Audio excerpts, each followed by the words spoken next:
Hello, नमस्कार. कसे आहात तुम्ही सगळे?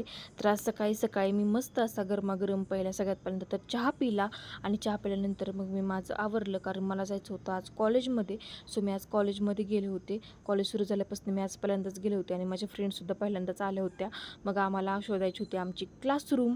अख्खं कॉलेजभर आम्ही फिरत होतो क्लासरूम शोधत, पण आम्हाला क्लासरूम काय सापडत नव्हती. गेले 5 वर्ष झाले आम्ही याच कॉलेजमध्ये शिकतो आणि आमचं हे 6वे वर्ष होतं आणि तरीसुद्धा आम्हाला आमची क्लासरूम काही सापडत नव्हती. आम्ही सगळीकडे नुसतं फिरत होतो क्लासरूम शोधत आणि त्याच्यानंतर आम्हाला खूप वेळेनंतर सगळं शोधून झाल्यानंतर समजलं की आमचे लेक्चर तिथंच होणार आहे, जिथं लास्ट इयर लेक्चर होत होते आणि त्याच क्लासरूममध्ये आमचे लेक्चर होणार आहेत आणि अशा प्रकारे आमचा खूप मोठा पचका झाला होता.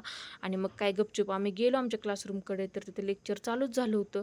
मग लेक्चर वगैरे केलं, लेक्चरला बसलो.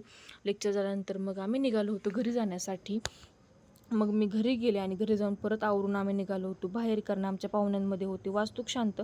सो आम्हाला तिकडे जायचं होतं. मग मी आणि मम्मी निघालो होतो. मग सगळ्यात पहिल्यांदा आम्ही गेलो गिफ्ट शॉपिंगमध्ये, कारण त्यांना काहीतरी गिफ्ट घ्यायचं होतं. सो आम्ही फ्रेम घेतली होती. मग ते गिफ्ट वगैरे पॅक केलं आणि मग ते घेऊन आम्ही निघालो होतो तिकडे जाण्यासाठी. आणि त्यांनी ना विठ्ठलबागमध्ये घर घेतलेलं. सो तिथे विठ्ठलाची खूप सुंदर अशी मूर्ती होती, बघा ही वाली. आणि मग आम्ही तिथे गेलो, मग पाया वगैरे पडलो आणि मग आम्ही जेवण वगैरे केलं तिथे खूप छान असं. आणि मग आम्ही येताना गेलो होतो मंडईमध्ये, कारण गौरी आणि गणपती येणार आहे. सो आम्हाला त्याचं काहीतरी सामान वगैरे घ्यायचं होतं, कारण आमच्या घरी गौरी आणि गणपती दोन्हीसुद्धा असतात.